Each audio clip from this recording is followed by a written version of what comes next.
মক্কাতুল মুকাররমায় যারা যাইতে পারছে, যারা তাওয়াফ করতে পেরেছে, আল্লাহর ঘর সচক্ষে দেখেছে, মদিনাতুল মুনাওয়ারায় যারা জিয়ারত করেছে, তাদের মতো খুশনসিব ওয়ালা কয়জন আছে? ঠিক কিনা বলেন? মক্কাতুল মুকাররমা আল্লাহর ঘর, হাজর আসওয়াদ এবং দরজার যে মাঝখানের জায়গা, এটাকে মুলতাজাম বলা হয়। কি বলা হয়? ছোট্ট একটা জায়গা। কাবাগরের দরজা, যারা গিয়েছেন হাদিসে একজন জানেন, কাবাগরের দরজা এবং হাজর আসওয়াদ যে পাথর, যে কালো পাথর, সেটা কোন পাথর? কালো পাথর, জান্নাতি পাথর। আল্লাহু আকবার। আল্লাহ পাক দুনিয়াতে দুইটা জান্নাতি পাথর পাঠাইছে। কয়টা? কথা বুঝেন তো আমার? তো হ্যাঁ না সুবহানাল্লাহ আলহামদুলিল্লাহ বলবেন তো আমার সাথে? তা আল্লাহ জান্নাতি পাথর কয়টা পাঠাইছে? দুইটা। এক হচ্ছে ইব্রাহিম আলাইহিস সালাতু ওয়াস সালাম যেই পাথরের উপর দাঁড়িয়ে কাবা ঘর সংস্কার করেছেন, পুনর্নির্মাণ করেছেন, এটা আল্লাহ পাক জান্নাত থেকে পাঠিয়ে দিয়েছে। আওয়াজ দিয়ে বলেন সুবহানাল্লাহ। তো যখন কাবা ঘর একটু ক্ষতিগ্রস্ত হয়েছে নূহ আলাইহিস সালামের মহাপ্লাবনের পরে, বন্যার পরে যখন কাবা ঘর কিছু অংশ ক্ষতিগ্রস্ত হয়ে গিয়েছে, তখন ইব্রাহিম আলাইহিস সালামকে আল্লাহ বলেন, আল্লাহ ইব্রাহিম তুমি যাও, গিয়ে ঘর নির্মাণ করো। আল্লাহু আকবার। তো ইব্রাহিম আলাইহিস সালাম কাবা ঘরের কাছে আসার পরে বলতেছে, আল্লাহ এত উঁচা ঘর আমি কিভাবে নির্মাণ করবো? আমি তো এত উঁচা জায়গা নাই। তখনকার সময় কি লিফট ছিল? মই ছিল? এসকেলেটর ছিল? কিছুই ছিল না। তখন ইব্রাহিম আলাইহিস সালাম বলতেছে, আল্লাহ এত উঁচা ঘর আমি কিভাবে নির্মাণ করব? তখন আল্লাহ পাক জান্নাত থেকে একটা পাথর পাঠিয়ে দিয়েছে। এই পাথরের উপরে যখন ইব্রাহিম আলাইহিস সালাম দাঁড়াইতো, পাথর ইব্রাহিম নবী যেখানে বলতেন পাথর সেখানেই নিয়ে যাইত। নিচে থেকে এটা এসকেলেটরের মতো, লিফটের মতো উঠে উপরের অংশ নির্মাণের প্রয়োজন, উপরের অংশ সংস্কারের প্রয়োজন, অটোমেটিক আল্লাহর অসীম কুদরতে সেই পাথর উপরে উঠে যাইত। আল্লাহু আকবার। এই কথাও আল্লাহ কোরআনে বলেছে, ওয়া ইয ইয়ারফাউ ইব্রাহিমুল কওয়াইদা মিনাল বাইতি ওয়া ইসমাঈল।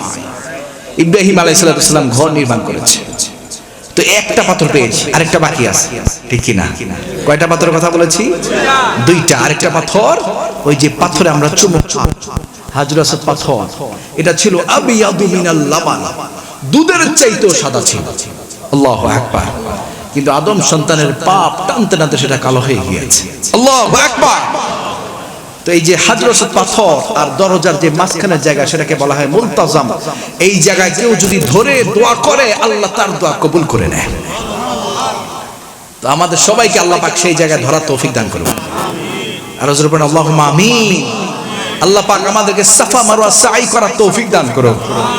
আখাসুল খাস, সবচেয়ে বড় নিয়ামত আল্লাহ পাক এই আদম সন্তানকে, সর্বশেষ নবীর উম্মতদেরকে যে বানাইছেন এবং সর্বশেষ নবীর উম্মত হিসেবে যে কবুল করে নিয়েছেন, সেই সরকারে কায়নাতের দরবারে জিয়ারত করার তৌফিক দান করুন। আওয়াজ দিয়ে বলেন আল্লাহুম্মা আমিন। সেই রওজা আতহারে দুরূদ ও সালাম সকলে পড়ি সাল্লাল্লাহু আলাইহি ওয়াসাল্লাম। সম্মানিত হাজরিন, আমার কথা বুঝেন তো আপনারা? আমার কথা বুঝেন আপনারা?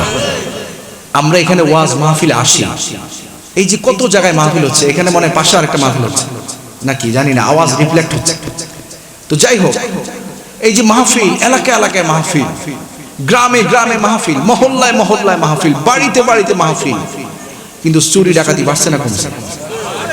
আমার কথা বুঝেন তো আপনারা? খুন রাহাজানি বাড়ছে না কমছে? সুদ ঘুষ বাড়ছে না কমছে? মানুষের মধ্যে হিংসা অহংকার বাড়ছে না কমছে? শত্রুতা বাড়ছে না কমছে? পুকুরে বিষ মারার সংখ্যা বাড়ছে না কমছে? আরেকজনের গাছ কেটে ফেলার মানুষ কমছে না বাড়ছে? আরেকজনের গোয়াল ঘরের গরু চুরি করার সংখ্যা বাড়ছে না কমছে? গোয়াল ঘরের গরু বিষ দিয়ে মেরে ফেলার মানুষ কমছে না বাড়ছে? তাহলে বোঝা গেল মাহফিল হচ্ছে, নসিহত হচ্ছে, কিন্তু মানুষগুলো আস্তে আস্তে কেন যেন দূরে সরে যাচ্ছে। ঠিক কিনা বলেন? এই যে সরে যাচ্ছে, এটা আমাদেরই কারণ। আমাদের দৈনন্দিন যে চরিত্র, সেটা পরিবর্তন হয়ে যাচ্ছে। মাহফিল হয়, প্রত্যেক জুমাতে হুজুর আলোচনা করে এক একটা টপিক নিয়ে, জুমার বয়ান হয়, ঘন্টাব্যাপী আলোচনা হয়, কিন্তু জুমার থেকে বের হওয়ার পরে সুরুত ধরাই দেয়। আপনাদের এদিকে নাই? সিগারেট ধরাই না পাবলিক আসেনি? জুমা শেষ, গীবত গাওয়া শুরু হয়ে যায়। এমন আল্লাহ অনেক বান্দা আছে মসজিদ থেকেও বের হয় না, শুরু হয়ে গিয়েছে।